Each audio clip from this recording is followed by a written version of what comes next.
yamde jeɗɗi silmaji capantati doori to Burkina Faso, yamde jetti silmaji capantati Maradi to Niger. Oɗo sa woni wakkati nantinɗon kabaruji ɗi. Abdoulaye Dikko.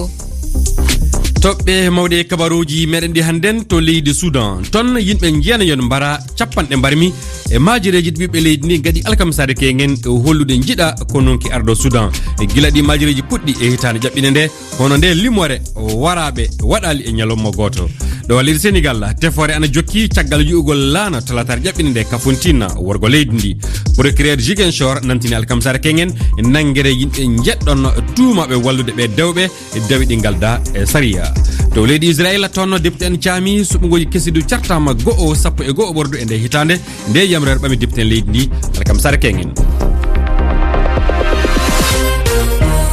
Handen yo aljumare go'o lewru jeɗɗo ɓordu e hitande ujunaji ɗiɗi e nogayi e ɗiɗi tedduɓe heeɗiɓe RFI fulfulde onon e jaam. Arane kabaruji ɗi to leydi Soudan ton alkamsade kengen yimɓe ujunaji jalti majade e ley ngalluje kewɗe e leydi ndi ɓe majiɓe mbiyanna ɓe seppuɓe ana noddi fa han konunkoɓe arde ɓe Soudan ɓe joppa laamu e ley ñalawma kengen ñakata yimɓe jeena yon waraɓe e caggal piyanɗe konunkoɓe capanɗe woɓɓe du mbarmi jantore Ummuba ko ɓe halfinaɓe kisal leydi ndi woni ko tumira waɗugol on bone ɓen fof sina fellaɗo e hoore ko ka ɓernde ma ka ɓaawo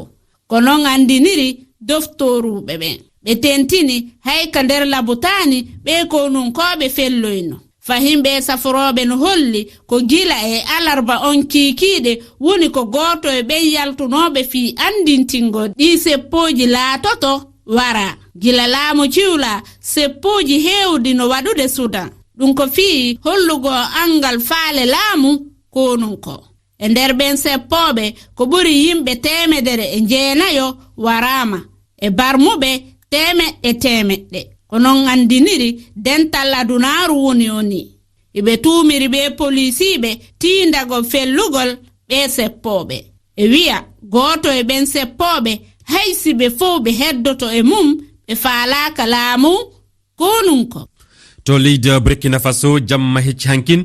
pon tawaɗo e dow lawol hakkunde doori e kaya bomboje cammini ɗum bomboje ɗuɗe jihadiyankoɓe tuuma tuufude ngol lawol ɓuri fu naftorede hakkunde Wagadugu e diwal saha leydi ndi hankasen yaltude na natude e ngalluje tiɗi fa ɓurti jantore Hamma Sise mo RFI fulfulde doori pont o na woni hakkunde Tuguri e Pisila laawol bitengol route nationale numéro 3 fellinde o pont faddake jihannoɓe Wagadugu keɓata yaade warannoɓe keɓata warde jihannoɓe hewɓe subaka o fu on ceke garti dooriga keɓa feƴƴude saabe laawol ngol taƴama laawol ngol tan wonno ngol yimɓe ƴurata ko naata Sahel e ka noon taƴede maggol hollike Sahel sendama gure keddiɗe Burkina Faso taƴede laawol ngol na wadda fanen du torraji kewɗi nder ɗon nguure heɓata wara e fanen du nguure on na anni tiiɗude ɗum wonno ko hiɓɓe ɓuri hulande le doori ɗo gaɗa laawol mangol jibo du taƴama dagu no doori taƴira ni ɗum wonno ko kollete nder ɗon ɗum fuu na holla tiiɗorma wakkatiji ɗi himɓe gondi ɗi Hama Sise doori e RFI e kabaruji leydi Mali caggal nde MINUSMA ɓeydana hitande jonnon ɓe keɓata hono balla konunkoɓe leydi France e wi hertandiɓe ndenagu ngal poɗodiral hakkunde Mali e leyɗe na pelle adnar ndu tiɗnan golle MINUSMA fa ɓurta jonnon e wi Mamadou Sawadago ana miile kawral heɓe e to yesso to kerɗema kanko Mamadou Sawadago kertaniɗo ndenagu Abdoulaye Diallo firti haalaka e fulfulde hey mi wi si Mali e kawtal leyde bange hirnange famodiri non tigi on yi leydi Mali no darori noon e hiɓe lundi e ko ɗe leyde aduniyankoje faalaɓe yamirude miɗo sikki fejoɗa ɗon e kadi si jaam e ɓurtu arti hakkunde maɓɓe si tawi CEDEAO ittiti jukkoje ɗen ɗum no gasa ko deƴƴina hakkille ɗen fi no haaldi fotti heɓoro e yiyande an famodiral heɓoto ko fati e ngal luural hakkunde Mali ɗe leyɗele ngal luural ko caɗele tan addanta golle konunkoɓe e fedde leyɗe dentude woni MINUSMA ɗum noon ko gila konu Barkan dartiri golle mum nder leydi ndi kono fedde gotago windere nden no foti simbinde darde mumen gam no ɓe ƴetta pehe faade ɗen caɗele saabu fewno ɗo ko siwilɓe ɓen woni e lorrade ɗi fitnaji ɗin noon ko e ɓeydade woni e yimɓe ɓen noon jaɓata ɗum hande kadi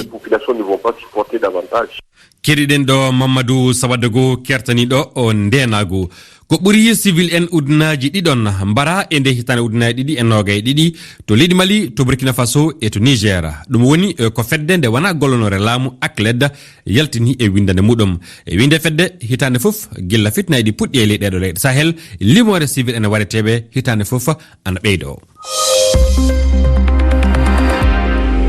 ɗo o leydi Sénégal jamma hankin lundiɓe laamu leydi ndi jalti hono honkude uddode tasaje e putije e fufude do hono kellore e mobilaji mabɓe fa hande yo hollude mette mabɓe ko tawa doggol mabɓe ɗum woni ɗerewol hono kuɓogol leydi ndi e bangal suɓogoji député en ɗum jaɓaka ɗi suɓogoji député en ɗi anduɗen sarti muɗum sarta 31 ndu lewru jeɗɗo ɓordu ɗo leydi Sénégal fa han alkamsare kengen gendarme en leydi ndi nantini hono nangguere yimɓe jeɗɗon tuumaɓe wallude yimɓe dawɓe nambene ɗanniɓe kafuntinna ɗum woni ko procureur Ziguinchor fammini e kawrital alkamsare kengen nden nangguere ana jokki hono tefore udditande saabi yu'ugol laana talatare ƴaɓɓine nde ko saabi ɗo mayde e dawɓe ko foti 10 kafuntinna jantore Mamadou Alpha Diallo yimɓe diwɓe sariya ɓen Ismaïla Diallo mo annduɗa ko kañum woni procureur de la république a suudu nanngayno ɗo yimɓe ñaaɓe Ziguinchor ɗo o fewtodiri e sakitayɓe kibaruji ɓen hanki kikiɗe ɗo e Ziguinchor fii hollugolɓe kibaruji yowitiɗi e fii kallana roninoka sukaɓe no yaha Espagne sumuka ka maayo Kafountine e jamma weetay ko tenen feƴƴuɗo o holli noon kanko Ismaïla Diallo wonandema ko yata yimɓe 90 e ɓen wonnoɓe e kallana sowi oni 10 maayi oni noon ɓen sowɓe ko yata 60 ko ɓiɓɓe Sénégal hedditiɓe ɓen ko ɓiɓɓe Gambie, Guinée Bissau, Guinée Conakry e Nigeria. o watti hore ɗo wonandema ɓe wonnoɓe ɓogginde fi naɓgol ɓen sukaɓe e kallana Espagne onni wodi yimɓe jeɗɗo nangaɓe onni e ɓe nangaɓe noon jeɗɗa bon ɓe sikki hata ko pelletti mo tawa e ɓoggimɓe fi naɓgol ɓen sukaɓe o inni hedditiɓen ko nangira ko fiiɓe tuuma somodirgol e yimɓe wonnoɓe ɓogginde nawa ɓen sukaɓe onni noon no woodi e maɓɓe heddiɓe ɓe nangaka taw hono ɓe andi inɗe maɓɓe kawon ɗo ɓe ɗaɓɓitede onni ɓe fof ɓe heƴa e juuɗe ɓe adde ka suudu ñawirdu Ziguinchor ɗo lawol saria rewa e hoore maɓɓe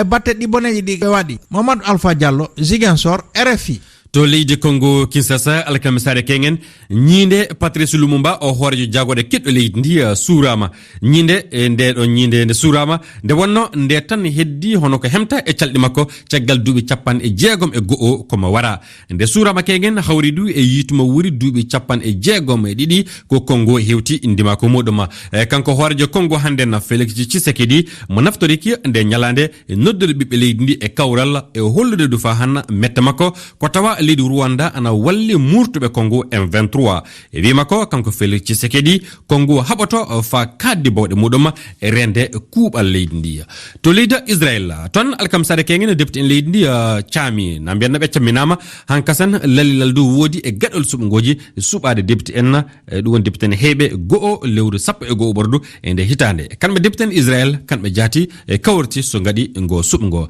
jantore Abdoulaye Diallo député ɓe 92 e nder ɓe 120 hutuno fiino golle ndu suudu sardiyankuru dartine ɗum ko hankin waɗi o e ɗum no laatade hari sardiyankoɓe ɓen darni suɓgoji aroɗi ɗin ñande go'o e lewru 11 ɓuru